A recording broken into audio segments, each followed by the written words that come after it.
Balance of payment जो chapter अपन करने वाले हैं, मैं आपको बता रहा हूँ, फॉरेन एक्सचेंज और बीओपी जो है, ये दो पार्ट जो आपका है, इसको मिला के क्वेश्चंस पूछ सकता है। ये दोनों चैप्टर्स जो है एक ही यूनिट का पार्ट है, और इससे अप्रोक्सीमेटली दोनों यूनिट को मिलाकर 8 मार्क का क्वेश्चन आता है।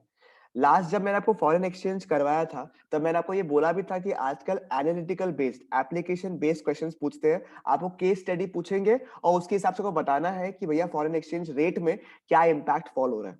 ठीक है, ये मैंने लास्ट क्लास में डिस्कस किया था। Moving on to balance of payment, similar type of chapter, very very basic chapter. ठीक है, छोटा सा चैप्टर है एकदम, और बहुत इजी चैप्टर है जिसको आपको समझना है, और वो जो है आपके लिए एकदम बोला ना केक वॉक हो जाएगा। तो पहले जैसे अपन ने लास्ट टाइम किया था वैसे ही अपन करते हैं। ठीक है, कि अपन पहले जो है समझते हैं कि आखिरकार बैलेंस ऑफ पेमेंट है क्या। ठीक है, ये क्यों बना रहा है, क्या बेसिक्स है बैलेंस ऑफ पेमेंट का, वो अपने एक बार समझ लेते हैं। उसके बाद आगे जाके डिस्कस करेंगे आखिरकार इस पर डिटेल डिस्कशन क्या है। तो मेरा बात सबको सिंपल सा बात है, देखो गवर्नमेंट जो है आपका, वो क्या करता है, हर साल ना एक स्टेटमेंट बनाता है। गवर्नमेंट जो है हर साल एक स्टेटमेंट बनाता है, पता है आपको। गवर्नमेंट जो है वो हर एक साल एक स्टेटमेंट बनाता है। ठीक है, जिसमें वो बनाता है कि भैया एक तरफ मुझे पता है आपको, जैसे आपने इतने दिन से अकाउंट पढ़ा है, इस तरफ क्रेडिट आता है, राइट। सही लिखा है ना मैंने, इस तरफ क्रेडिट आता है, नहीं राइट। Sir, debit. इस तरफ डेबिट डेबिट। आता है, अच्छा डेबिट आता है, सॉरी। ठीक है, चलो ठीक है, अकाउंट्स ठीक है, मतलब आप लोग हम समझ गए। ठीक है, इस तरफ डेबिट आता है, इस तरफ क्रेडिट आता है। डेबिट की तरफ क्या होता है, जितने भी पैसे जो है आपके, वो गए या आए, बताओ बताओ। जो जितने भी आए। पैसे आए, क्या बहुत बढ़िया, पैसे गए ना, गया गया। पैसे गए तो जो गए आउट, गए होता होता होता उम्र ही ऐसा है, आउटफ्लोज। ठीक है, पैसे जो गए अपने बिजनेस से, उसको एक तरफ अपन रिकॉर्ड करते हैं, और जितने भी पैसे अपने आए, ठीक है, हिंदी देख रहा है ना, एकदम तगड़ा लिख रहा है एकदम। ठीक है, वो हो गया आपका इनफ्लोज, जो कि आपका रिकॉर्ड होता है इन द क्रेडिट साइड, यानी कि what ever goes out is recorded in the debit side and whatever comes in is being recorded in the credit side। ये हम लोगों ने देखा था। ठीक है, और इस स्टेटमेंट को हम लोग बहुत प्यार से, अगर बिजनेस के लिए हम लोग ये स्टेटमेंट ओपन कर रहे हैं या बना रहे हैं, तो इसको हम लोग properly profit and loss account for the year ended जो भी आप लिखते हो वो स्टेटमेंट बोलते हो। ठीक है, तो ये हो गया जब कोई बिजनेस का हम लोग एनालिसिस कर रहे हैं कि आखिरकार, ठीक है, पूरा साल हम लोगों ने बिजनेस किया, पूरा साल हम लोगों ने धंधा किया, हमें ये जानना है कि आखिरकार व्हाट वाज द पोजीशन। पूरे साल हम लोगों ने, किसी ने बेचा, खरीदा, खर्चा किया, कुछ कमाया हम लोगों ने, तो हम लोग को समझ में नहीं आ रहा है कि आखिरकार हम लोग प्रॉफिट कमाए या लॉस कमाए, या क्या सिचुएशन था। उसको समझने के लिए हम लोग क्या करते हैं, हम लोग एक प्रॉफिट एंड लॉस स्टेटमेंट बनाते हैं, जहां हम लोग समझते हैं कि एक तरफ हम लोग रिकॉर्ड करते हैं कहां से पैसे आए हैं, और एक तरफ रिकॉर्ड करते हैं कहां पैसे गए हैं, और on the basis of that we analyse कि उस बिजनेस ने प्रॉफिट किया या नहीं किया। ठीक है, अदरवाइज ये अगर हम लोगों ने नहीं बनाया, ठीक है, तो हमें कभी पता ही नहीं चलेगा कि आखिरकार हम लोग का पोजीशन क्या है। पता चला कि हम लोग को लगता है कि बिजनेस प्रॉफिट में ही है, हम लोग बड़े से बिजनेस करे जा रहे हैं, बाद में जब सब कुछ कैलकुलेट किया बैठ के इस तरीके से, तब समझ में आया कि एक्चुअली तो बिजनेस लॉस, उन्होंने खर्चा जो है वो इनकम से ज्यादा किया। तो ये प्रॉफिट एंड लॉस स्टेटमेंट का इंपॉर्टेंस ये है कि हमें बताता है कि एक्यूरेट फाइनेंशियल स्टेटमेंट या accurate financial position of any business firm वो कैसा है। ठीक है, तो ये हो गया कि प्रॉफिट एंड लॉस अकाउंट क्यों बनाता है अपन। सिमिलरली, ठीक है, सिमिलरली जैसे अगर आप लोग जो इसके बाद जब हम लोग नेक्स्ट चैप्टर रिवाइज करेंगे शायद तक, मोस्ट लाइकली, वो क्या है, गवर्नमेंट जो है एक अपना स्टेटमेंट बनाता है, जिसको हम लोग बहुत प्यार से गवर्नमेंट बजट बनाता है। क्योंकि बजट वर्ड आ गया है तो ये एस्टिमेटेड हो जाता है।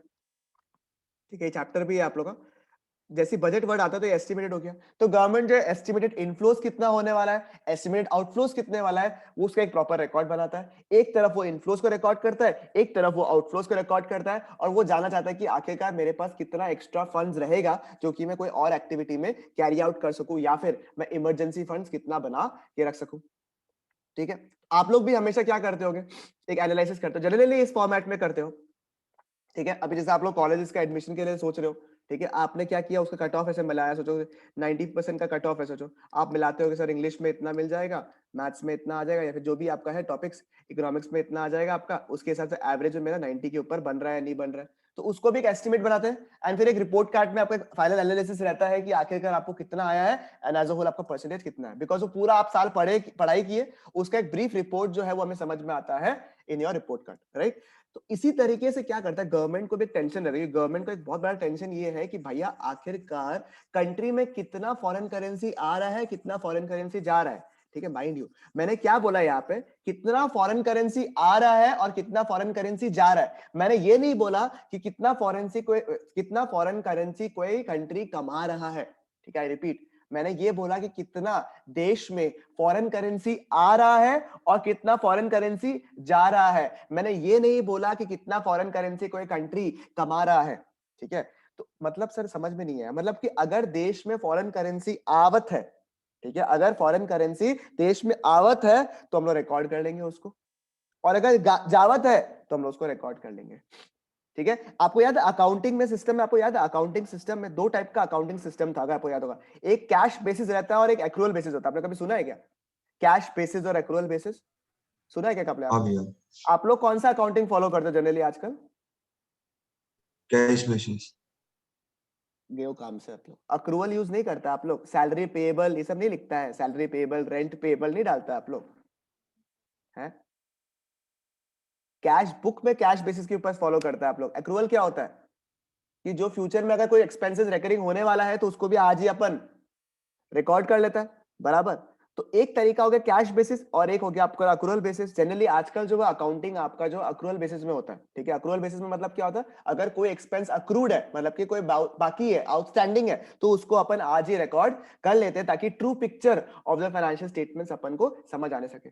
बट इस केस में ये बीओपी जो चैप्टर है, ठीक है, अगर किसी को समझ में नहीं आ रहा है अभी, जो कभी अगर कॉमर्स फील्ड से नहीं है और उसको प्रॉपर्ली समझ भी नहीं आया कि अक्रूवल या कैश बेसिस में नहीं है क्या होता है, ठीक है, उसको एक बार के लिए ये वाला टॉपिक को इग्नोर करने का, ठीक है, जो मैंने बोला उसी को सुनने का अभी, ठीक है ना, ऐसे कंफ्यूजन नहीं क्रिएट करने का।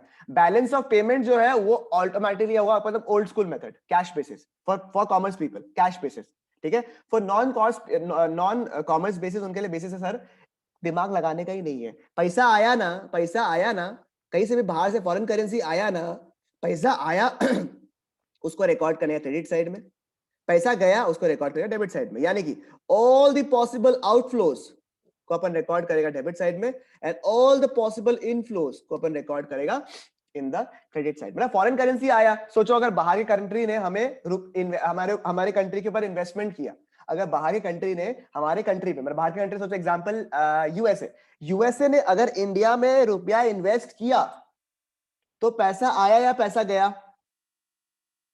बताओ, पैसा आया पैसा गया? आया, तो इनफ्लो हुआ, किस तरफ रिकॉर्ड होगा, वो किस तरफ रिकॉर्ड होगा? Credit side. रिकॉर्ड हो जाएगा, सिंपल खत्म। और अगर मैंने बोला कि मैंने कोई कंट्री को, वो फॉरेन कंट्री को मैंने लोन दिया, इंडिया ने कोई फॉरेन कंट्री को लोन दिया, तो पैसा आया या पैसा गया? गया। अरे सर अभी लोन दिया है तो सर इंटरेस्ट मिलेगा ना, वो जब इंटरेस्ट मिलेगा तब बात करेगा। अभी फिलहाल क्या हुआ, पैसा गया या पैसा आया? गया। पैसा गया, तो कहाँ रिकॉर्ड होगा? Debit side. डेबिट साइड में। सिंपल सा एकदम थंब रूल यूज करना है आपको, और बोलना अगर पैसा आवत है, ठीक है, तो क्रेडिट साइड में रिकॉर्ड होवत है, और अगर जावत है तो आउटफ्लोज में रिकॉर्ड या फिर डेबिट साइड में रिकॉर्ड आपका होगा, सिंपल। और ये स्टेटमेंट जो हम लोग बना रहे हैं, outflows and inflows of foreign currencies, ठीक है, और फॉरेन करेंसी को हम लोग बोलते हैं पीओपी शॉर्ट में, और इसका पूरा नाम क्या है? बैलेंस ऑफ, ठीक है, पेमेंट्स, ठीक है। This is also known as the balance of payment which records एक प्रॉपर सिस्टमैटिक तरीके से रिकॉर्ड कर रहा है। सिस्टमैटिक तरीके से क्यों रिकॉर्ड कर रहा है? बिकॉज अपने को जानना है कि आखिरकार देश में फॉरेन करेंसी का पोजीशन क्या है, कितना फॉरेन करेंसी देश में आ रहा है, कितना फॉरेन करेंसी जा रहा है, क्योंकि उसके हिसाब से हम लोग डिसाइड करें कि आगे जाके हम लोग को लोन वगैरह लेना है नहीं लेना है, ठीक है, कितना फॉरेन करेंसी का रिक्वायरमेंट है, कहीं अपने पास एक्स्ट्रा है तो उसको रिजर्व मेंटेन करके रखेंगे अपन। तो बहुत सारा डिसीजंस, बिकॉज अभी India is not a single country, it's a global country, तो हमें कंटिन्यूअसली फॉरेन करेंसी का रिक्वायरमेंट होते रहता है। तो हमें एग्जैक्टली जानना जरूरी है हर साल, ठीक है, हर एक पीरियड में, कि भैया आखिरकार देश का बीओपी सिचुएशन या बीओपी पोजीशन क्या है। सर बीओपी पोजीशन बोले तो कितना देश में फॉरेन करेंसी आ रहा है, कितना फॉरेन करेंसी जा रहा है, उसका एक बैलेंस कितना हो रहा है। कहीं कोई कंट्री का ज्यादा आउटफ्लोज है, यानी फॉरेन करेंसी ज्यादा जा रहा है, आ कम रहा है, तो भी खराब है, ठीक है। तो ये पोजीशन जानने के लिए देश में बैलेंस ऑफ पेमेंट का जो एक स्टेटमेंट है वो हमें बनाना पड़ता है, ठीक है। समझ में आया आप लोग को? क्लियर है ये वाला पार्ट आप लोग के लिए? ठीक है, this is a part balance of payment. कुछ रॉकेट साइंस नहीं है, वेरी वेरी सिंपल चैप्टर। सिर्फ एक थंब रूल आपको यूज करना है सर कि पैसा आ रहा है पैसा जा रहा है, पहले ये दिमाग में रखने का। पैसा अगर आ रहा है सर इसका तो प्रॉफिट होगा ना, बिजनेस होगा, वो सब नहीं सोचना है। खाली ये सोचना है कि पैसा आ रहा है क्या, पैसा आ रहा है तो क्रेडिट साइड, पैसा जा रहा है तो डेबिट साइड, बस खत्म। ठीक है, और इसको प्रॉपर स्टेटमेंट में रिकॉर्ड करते हैं हम लोग, तो उसको बोलते हैं बैलेंस ऑफ पेमेंट। ठीक है, इधर ये वाला पार्ट तक यहाँ तक क्लियर है क्या आप लोग के लिए? मुझे बताओ, बिल्कुल क्लियर है क्या यहाँ तक? ठीक है, किसी को भी कोई भी डाउट? देखो यहाँ अगर मैं थोड़ा सा नीचे आऊं, देखो आप लोगों को यहाँ पे लिखा हुआ है एक बेसिक पार्ट है, structure of balance of payment बोल के। ठीक है, ये वाला पार्ट जो भी रीड कर रहा है, देखो क्या लिखा हुआ है, ऑल पॉसिबल आउटफ्लोज, ठीक है उसको, और सोर्सेज ऑफ फॉरेन करेंसी। ठीक है, ये कहाँ पे आ रहा है आपका? डेबिट साइड में आ रहा है। और जो भी इनफ्लोज जितने भी है वो किस तरफ आ रहा है? क्रेडिट साइड में आ रहा है। और सिंपल सा बात है सर, देखो नीचे में क्या लिखा हुआ है, बैलेंस्ड बीओपी कब होगा? मुझे बैलेंस्ड कब होगा, बैलेंस्ड बीओपी कब होगा मुझे बताओ आप लोग। बैलेंस्ड बीओपी कब होगा आप लोग का? जब आपके जब डेबिट और क्रेडिट इक्वल होगा। वेरी गुड, डेबिट और क्रेडिट इक्वल होगा, या फिर इनफ्लोज एंड आउटफ्लोज जो है वो क्या हो गया? इक्वल हो गया। यानी कि आप जितना कमा रहे हो फॉरेन करेंसी, सॉरी आपके पास जितना फॉरेन करेंसी आ रहा है और जितना फॉरेन करेंसी जा रहा है वो दोनों एकदम बराबर। यानी कि अगर 1000 करोड़ का फॉरेन करेंसी आया है और 1000 करोड़ का ही फॉरेन करेंसी अगर गया है, तो ये सिचुएशन क्या हो गया आपका? Balanced BOP. ठीक है, एंड सिमिलरली सरप्लस कब होगा? सरप्लस कब होगा आप लोग का? सरप्लस कब होगा? सरप्लस कब होगा आप लोग का? बढ़िया, जब आपका इनफ्लोज जो है वो क्या होगा? ग्रेटर देन आउटफ्लोज, बराबर। जैसे कि 1500 करोड़ देश में आया फॉरेन करेंसी का और 1000 करोड़ ही देश में गया है, तो 500 करोड़ एक्स्ट्रा हो गया ना। इसको क्या बोलेगा हम लोग? इस सिचुएशन को क्या बोलेगा हम लोग? Surplus BOP. और डेफिसिट बीओपी कब होगा आप लोग का? कब होगा? डेबिट जब मोर देन क्रेडिट होगा। ठीक है, वेरी गुड, डेबिट जब मोर देन क्रेडिट, या फिर inflows is less than outflows, या फिर जैसे 1500 करोड़ देश में आया, 2000 करोड़ का अपना खर्चा हुआ। ठीक है, तो ये सिचुएशन क्या होगा? Deficit BOP. इंडिया का सिचुएशन अभी इसमें है। ठीक है, इंडिया का पोजीशन अभी इसमें है। ठीक है, अपन डेफिसिट बीओपी में, इसलिए गवर्नमेंट अपने को बोल रहा है, मोदी जी आपको बोल रहे हैं कि आत्मनिर्भर बनो, देश में सामान बनाओ। बाहर के लोगों को बोलते देश में सामान बनाओ, हम लोग इंपोर्ट नहीं करेंगे, अब आप यहाँ पे आओ, आप यहाँ पे टेस्ला को बोल रहे आप यहाँ पे आओ और बनाओ। ठीक है, क्योंकि अपन इंडिया का क्या सिचुएशन अभी, अपन अभी डेफिसिट बीओपी में है, यानी कि अपना खर्चा फॉरेन करेंसी में ज्यादा है और इनकम रिसिप्ट जो है वो कम है। ठीक है, ये सिचुएशन अभी इंडिया का ओके रखा है। तो अभी एक तरीका है अगर अपन, ठीक है, इस सिचुएशन को क्रिएट कर सके। तो with that the basics of BOP is fine. ठीक है, आप लोगों को समझ में आ गया कि बीओपी एक स्टेटमेंट है जो कि रिकॉर्ड करता है inflows and outflows of foreign currency को। तीन सिचुएशन अपने ने पढ़ा, balanced BOP, surplus BOP and deficit BOP. ये था आपका बेसिक्स ऑफ बीओपी। हमने समझा कि सर आखिरकार क्यों इस चैप्टर को इतना एम्फेसिस दिया जाता है, बिकॉज इंडिया का सिचुएशन, अगर मैं बोलूं आपको डेफिसिट बीओपी, अगर आप लोग एक एजुकेटेड लोग हैं और मैं आपको बोलूं कि आप लोग इंडिया का सिचुएशन डेफिसिट बीओपी होकर रखा है, and you don't even know the meaning of BOP for the first place, that creates a wrong impression कि आपको कंट्री के कोई सिचुएशन के बारे में पता ही नहीं है। ठीक है, that is why it is important to learn this chapter. हम लोग को समझ में आया कि देश में बीओपी को हम लोग को क्या करना है? बैलेंस्ड आउट में करना है। ठीक है, तो ये हो गया आपका बेसिक्स ऑफ बीओपी।